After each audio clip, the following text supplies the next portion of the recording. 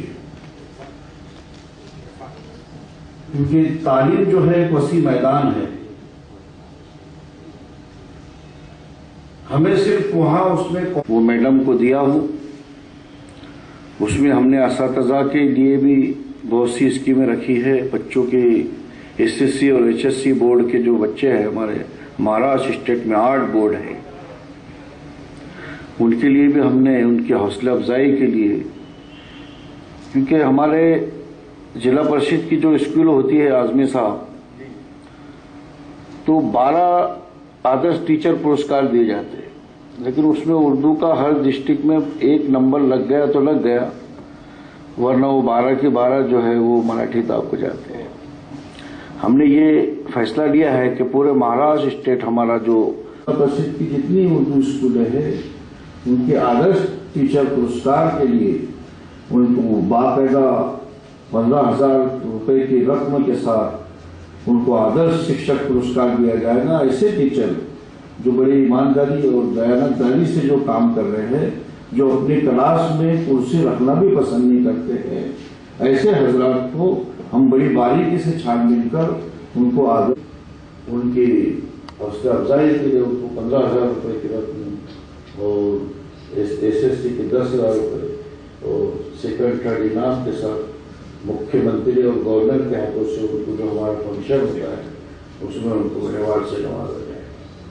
اور ہم نے جو غیر اردو دار ہیں وہاں ان کو اردو سیکھنے کے لیے ہمارے اکیڈمی کے صدر جناب رؤف خان صاحب سے درخواست کرتا ہوں کہ وہ عنایت اللہ شریف صاحب کی خدمت میں تہنیت پیش کریں.